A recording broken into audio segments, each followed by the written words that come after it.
Neutrons की संख्या को काबू में रखना। अब जितनी ज्यादा न्यूक्लियर रिएक्टर के अंदर कंट्रोल रॉड्स घुसा दी जाएंगी, वो उतने ही ज्यादा न्यूट्रॉन्स को एब्जॉर्ब कर लेंगी, यानी सोख लेंगी। और अगर वो आवारागर्दी करते हुए सारे न्यूट्रॉन्स को सोख ले तो रिएक्टर बंद हो जाएगा। यानी कंट्रोल रॉड्स का काम है रिएक्टर को काबू में रखना और बंद करना। लेकिन जब यूरेनियम 235 अचानक से फटता है तो तेज रफ्तार में दौड़ता हुआ न्यूट्रॉन जरूरी नहीं कि दूसरे यूरेनियम 235 के एटम से जा टकराए, इसीलिए उसकी रफ्तार को धीमा करना पड़ेगा और ये काम करेगा मॉडरेटर। मॉडरेटर तेज रफ्तार में दौड़ते हुए न्यूट्रॉन की रफ्तार को धीमा करके चेन रिएक्शन की संभावनाओं को बहुत ज्यादा बढ़ा देता है। अब RBMK 1000 रिएक्टर को समझने के लिए ये तीन चीजें हमारे लिए काफी हैं। RBMK 1000 रिएक्टर में रिएक्टर के अंदर हो रही न्यूक्लियर रिएक्शन को धीमा करने के लिए या पूरी तरह से बंद करने के लिए बोरोन कार्बाइड की कंट्रोल रॉड्स का इस्तेमाल किया गया था और रिएक्टर के अंदर रिएक्शन की रफ्तार को बढ़ाने के लिए यानी ज्यादा ऊर्जा पैदा करने के लिए ग्रेफाइट को मॉडरेटर के रूप में इस्तेमाल किया गया। अब अगर इसे घोड़ा गाड़ी से कंपेयर करें तो घोड़ा तो हो गया आपका न्यूक्लियर रिएक्टर और घोड़े की लगाम हो गई कंट्रोल रॉड्स। जैसे लगाम खींचने पर घोड़ा रुक जाएगा, ठीक वैसे ही रिएक्टर के अंदर कंट्रोल रॉड घुसाने से रिएक्टर बंद हो जाएगा। और सांटा,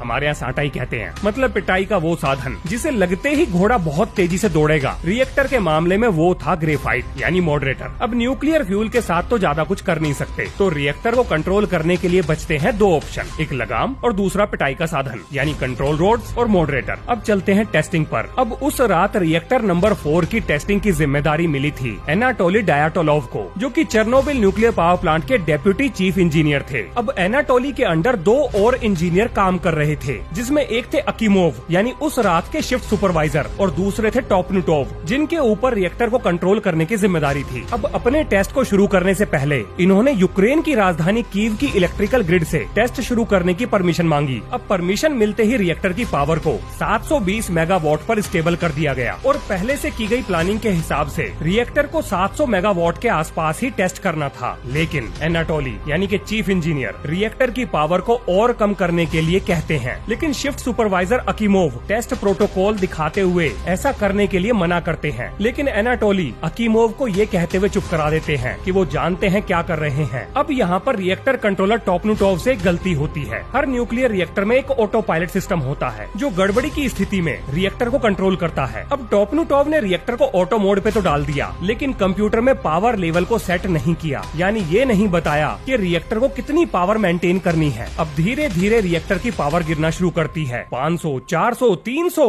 200 और 100। रिएक्टर 100 मेगावाट से नीचे आ चुका था। चारों तरफ रेड अलार्म बजने शुरू हो जाते हैं। अब शिफ्ट इंजीनियर अकीमोव जोर जोर से चिल्लाते हैं कि पावर बढ़ाओ, लेकिन टॉपनुटोव चाहकर भी रिएक्टर की पावर को गिरने से नहीं रोक पा रहे थे। अब पावर गिर के 30 मेगावाट पर आ गई, यानी RBMK 1000 रिएक्टर अपनी 1% क्षमता के हिसाब से पावर बना रहा था। अब अचानक से इस गिरती हुई पावर के पीछे था ज़ीनोन 135। आमतौर पर ये गैस रिएक्टर के अंदर बनने वाली हीट से जल जाती है, लेकिन क्योंकि रिएक्टर लो पावर पे था तो ज़ीनोन 135 की मात्रा रिएक्टर के अंदर बढ़ती चली गई। अब ये गैस रिएक्शन से पैदा होने वाले एक्स्ट्रा न्यूट्रॉन्स को खाने लग गई, जिसकी वजह से रिएक्शन का रेट और तेजी से गिर गया और रिएक्टर की पावर लगातार गिरती ही चली गई। इस कंडीशन को ज़ीनोन वेल या ज़ीनोन पॉइजनिंग भी कहा जाता है। अब चीफ इंजीनियर एनाटोली ने रिएक्टर की पावर को बढ़ाने के लिए कंट्रोल रॉड्स को बाहर निकालने का आदेश दिया, जिसे रिएक्टर कंट्रोलर टॉपनुटोव ने मानने से मना कर दिया। टॉपनुटोव ने कहा कि हमें टेस्ट बंद कर देना चाहिए, क्योंकि अगर कंट्रोल रॉड्स को निकाला गया तो रिएक्टर अनस्टेबल हो जाएगा। चीफ इंजीनियर ने रिएक्टर कंट्रोलर से कहा कि अगर वो उसके ऑर्डर्स नहीं मानेगा तो वो उसकी जगह किसी और को रख लेंगे। अब टॉपनुटोव को ये लगा कि अगर उसने ऑर्डर्स नहीं माने तो उसका कैरियर खत्म हो जाएगा। अब इस बहस में लगभग 6 मिनट का समय और बीत गया था, जिसकी वजह से रिएक्टर के अंदर ज़ीनोन 135 की मात्रा बहुत ही ज्यादा बढ़ जाती है। अब रिएक्टर कंट्रोलर टॉपनुटोव कंट्रोल रॉड्स को बाहर निकालना शुरू करते हैं। अब ये कंट्रोल रॉड्स वही हैं जिन्हें मैंने घोड़े की लगाम बताया था, यानी अगर लगाम ढीली छोड़ोगे तो घोड़ा दौड़ेगा, यानी कि रिएक्टर के अंदर रिएक्शन को तेज हो जाना चाहिए। लेकिन जितना उन्होंने सोचा था रिएक्शन उतनी तेजी से नहीं बढ़ी, जिसका कारण था ज़ीनोन 135, जो रिएक्टर के अंदर इतनी मात्रा में बन चुकी थी कि वो रिएक्शन को तेजी से बढ़ने नहीं देती। एनाटोली और कंट्रोल रॉड्स को निकालने के लिए कहते हैं और धीरे धीरे टोटल 211 में से सिर्फ 8 या 6 कंट्रोल रॉड्स अंदर बचती हैं, जबकि सेफ्टी मैनुअल के हिसाब से रिएक्टर के अंदर हर समय 30 कंट्रोल रॉड्स होनी ही चाहिए थी। अब ऐसा करने के बाद न्यूक्लियर रिएक्टर के अंदर तेजी से पावर आउटपुट बढ़ने लगा और टेम्परेचर बढ़ने की वजह से ज़ीनोन 135 के साथ साथ जो पानी रिएक्टर को ठंडा करने में इस्तेमाल किया जा रहा था वो भाप बन गया। अब देखिए, पानी का काम था रिएक्टर को ठंडा रखना, लेकिन रिएक्टर को ऑपरेट करने करने वाले चाह रहे थे कि रिएक्टर की पावर बढ़े। अब अगर पानी भाप में बदल जाएगा तो वो ठंडा नहीं कर पाएगा, और अगर वो ठंडा नहीं करेगा तो रिएक्टर की पावर और तेजी से बढ़ेगी। अब रिएक्टर को ऑपरेट करने वाले यही तो चाह रहे थे, लेकिन वो ये नहीं चाहते थे कि पानी भाप में बदल जाए, क्योंकि अगर ऐसा हुआ तो भाप के प्रेशर की वजह से रिएक्टर फट जाएगा। लेकिन बहुत देर हो चुकी थी, पावर बढ़ती ही चली जाती है। अब इस रिएक्टर का बायो सेफ्टी जोन बहुत तेजी से हिलने लगता है, पूरी बिल्डिंग थर्राने लगती है, चारों तरफ सायरन और अलार्म बजने लगते हैं, और रिएक्टर को बंद करने के लिए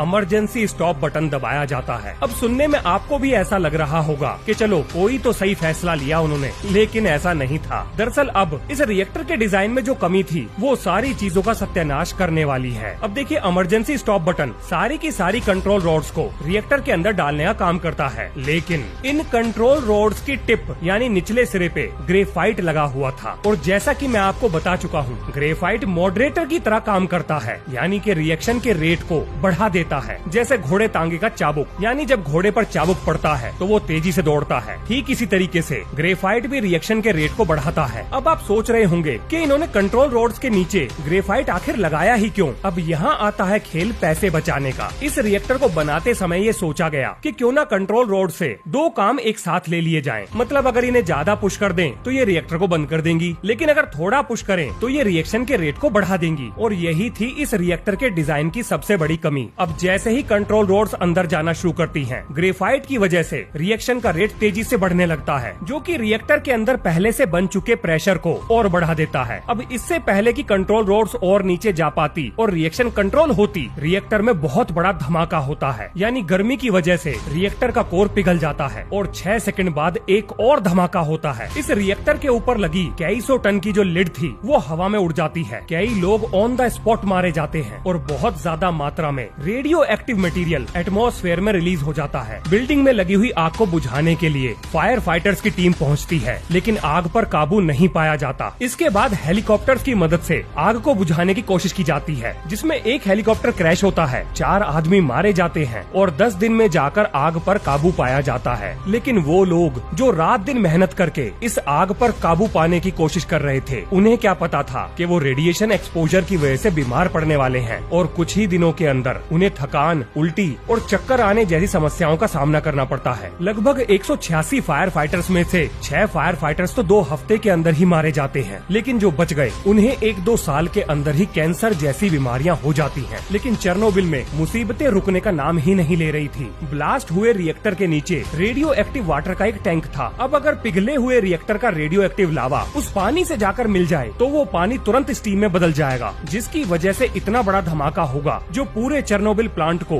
बाकी बचे हुए रिएक्टर्स के साथ उड़ा देगा। अब समस्या ये थी कि इस पानी को रेडियो एक्टिव लावा से मिलने से कैसे रोकें। उसका एक ही तरीका था, किसी को उस पानी में डुबकी लगाकर उस टैंक में लगे हुए वाल्व को खोलना था, जिससे वो पानी ड्रेन हो जाए। लेकिन कौन अपनी जान का रिस्क लेकर ऐसा काम करने को राजी होगा। लेकिन 4 मई 1986 को mechanical engineer Alexei Ananenko, senior engineer Valery Bespalov और शिफ्ट सुपरवाइजर बोरिस बारानोव इस जिम्मेदारी को उठाते हैं। ये एक सुसाइड मिशन था। इन तीनों जाबाजों के परिवार से ये कहा गया कि अगर वो इस मिशन में नहीं बचते हैं तो सरकार उनके परिवारों का ध्यान रखेगी और करोड़ों लोगों की जिंदगी इन तीनों के हाथ में है। इन तीनों के ऊपर कितनी बड़ी जिम्मेदारी थी, उसका मैग्नीट्यूड आप इस चीज से समझिए कि अगर पूरा चेर्नोबिल प्लांट ब्लास्ट कर जाता तो पूरे यूरोप में करोड़ों लोग रेडिएशन की वजह से मारे जाते। जिधर भी हवा का रुख बदलता, हवा में मौजूद रेडिएशन उधर की तरफ घूम जाता। अब इस टैंक के अंदर लगभग 20 मिलियन लीटर पानी भरा हुआ था, जिसे एक निश्चित समय सीमा के अंदर खाली करने के लिए इन्हें वाल्व को घुमाना था। और अगर ये तय की गई समय सीमा के अंदर ऐसा नहीं कर पाते हैं तो रिएक्टर से लावा सीधा कंक्रीट को तोड़कर इस टैंक में जा गिरेगा, जिससे 3 से 5 मेगा टन का एक न्यूक्लियर ब्लास्ट होगा और पूरा यूरोप रहने लायक नहीं बचेगा। अब ये लोग अपने वेट सूट पहनकर और हाथ में फ्लैश लाइट लेकर वाल्व की तलाश में निकलते हैं। ये रेडियो एक्टिव पानी से तैरते हुए जब वाल्व ढूंढ रहे थे, इनकी फ्लैश लाइट बंद हो जाती है। चारों तरफ अंधेरा था, ये पानी में डूबे हुए थे।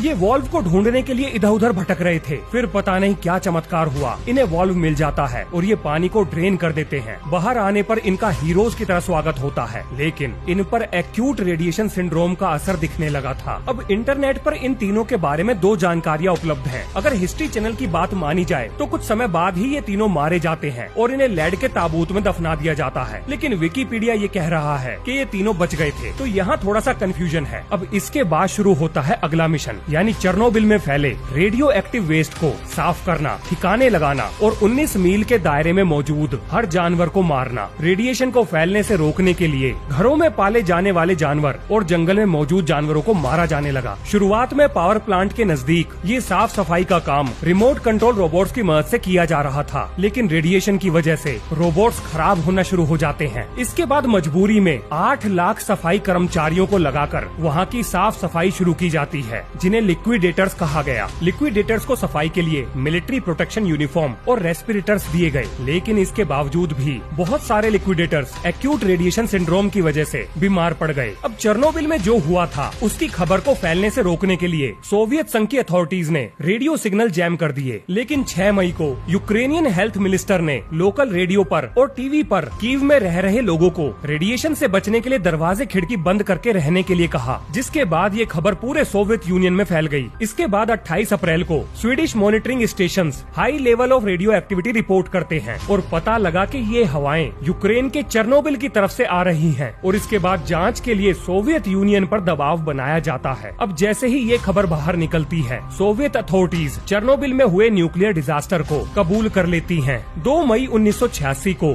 सोवियत सरकार के द्वारा बनाई गई एक जांच कमेटी निकोलाई रिजकोव की अध्यक्षता में चेर्नोबिल के चारों तरफ 30 किलोमीटर के दायरे को एक्सक्लूजन जोन घोषित कर देती है, जहां बिना सरकारी परमिशन के कोई भी नहीं जा सकता था। साल खत्म होते होते रिएक्टर 4 को कवर करने के लिए स्टील और कंक्रीट का एक स्ट्रक्चर बनाया जाता है, जिसे सार्कोफेगस कहा गया। लेकिन समय के साथ साथ सार्कोफेगस डिटेरियोरेट होने लगा, कंक्रीट टूटकर गिरने लगी, स्ट्रक्चर जंग खाने लगा। इसके बाद 2016 में 3200 टन वजन का एक नया कन्फाइनमेंट स्ट्रक्चर बना दिया, जो 2019 में ऑफिशियली ऑपरेशनल हो गया, और उम्मीद है कि ये अगले 100 सालों तक रिएक्टर 4 से आने वाले रेडिएशन को कंट्रोल कर लेगा। 2024 में European bank of reconstruction and development और चेर्नोबिल न्यूक्लियर पावर प्लांट के बीच में एक एग्रीमेंट साइन होता है, जिसमें European bank Chernobyl nuclear power plant को पूरी तरह से डिसमेंटल करने के लिए पैसे देने वाला है। इस दुर्घटना के बाद भी चेर्नोबिल में बाकी बचे हुए 3 रिएक्टर्स को बंद नहीं किया गया, बल्कि रिएक्टर नंबर 2 को 1991 में, रिएक्टर 1 को 1996 में और रिएक्टर 3 को सन 2003 में बंद किया गया है। चेर्नोबिल रिएक्टर नंबर 4 के बेसमेंट में आज भी पिघली हुई कंक्रीट, रेत और रेडियो एक्टिव फ्यूल का बड़ा सा ढेर मौजूद है, जो ऊपर से देखने में हाथी की खाल जैसा दिखता है, और इसी को एलिफेंट्स फुट कहा जाता है, जो 90s के जमाने में 10,000 रोंटेंजन रेडिएशन हर घंटे छोड़ता था, जो किसी भी इंसान को 3 फुट की दूरी से 2 मिनट में मार सकता है। सन 2001 में जब दोबारा इसका रेडिएशन मापा गया तो वो 800 रोंटेंजन प्रति घंटे का रेडिएशन दे रहा था। सन 2005 में पब्लिश यूनाइटेड नेशंस की रिपोर्ट के हिसाब से 9000 लोग सीधे तौर पे चेर्नोबिल में हुए हादसे के कारण कैंसर से मारे गए हैं। यूक्रेन की सरकार ने 1995 में चेर्नोबिल रेडिएशन की वजह से 1,25,000 लोगों के मरने को रिपोर्ट किया है। 2011 में US national institute of health के द्वारा की गई एक स्टडी में ये पता चला कि चेर्नोबिल हादसे की वजह से हजारों बच्चे थायराइड कैंसर के शिकार बन गए, जो रेडियो एक्टिव आयोडीन 131 की वजह से होता है। इसका कारण ये भी बताया गया कि जब न्यूक्लियर धूल आसपास के चरागाह में पड़ी, यानी वो जगह जहाँ गाय भैंस चरती हैं, तो उनके दूध में रेडिएशन का असर पहुँच गया, जिसे जब बच्चों ने पिया तो आगे चलकर वो थायराइड कैंसर का कारण बन गया। चेर्नोबिल में मौजूद रेड फॉरेस्ट के पीछे भी हाई लेवल ऑफ रेडिएशन का ही हाथ है, जिसकी वजह से पेड़ों का रंग हल्का रेड जिंजर ब्राउन हो गया। यूनिवर्सिटी ऑफ सदर्न कैलिफोर्निया की एक रिपोर्ट के हिसाब से 30 साल में चेर्नोबिल हादसे की वजह से भारतीय रुपए में 58,518 करोड़ से ऊपर का नुकसान हो चुका है, जिसमें लॉस ऑफ प्रॉपर्टी, लोगों को एक जगह से दूसरी जगह पर ले जाना और रेडिएशन से होने वाले नुकसान को काबू करना, सभी चीजों का खर्चा शामिल है। आज के समय चेर्नोबिल में बहुत सारे जानवर जैसे वुल्व्स, बीवर, बाइसन, इन सब की संख्या बढ़ रही है, क्योंकि इनका शिकार करने के लिए वहाँ पर कोई नहीं है। बहुत सारे जानवरों ने म्यूटेशन के साथ जीना सीख लिया है। चेर्नोबिल में आज के समय यूक्रेन की स्टेट एजेंसी के ऑफिसेज, एक्सक्लूजन जोन मैनेजमेंट और आने जाने वाले विजिटर्स के लिए रहने की व्यवस्था है। वैसे रशिया यूक्रेन के युद्ध की वजह से करंट हालातों का सही से नहीं पता, पर युद्ध से पहले यही स्थिति थी। अब इस तरह का हादसा भविष्य में दोबारा ना हो, इसलिए रिएक्टर्स में बहुत बदलाव किए गए, जैसे कि पानी को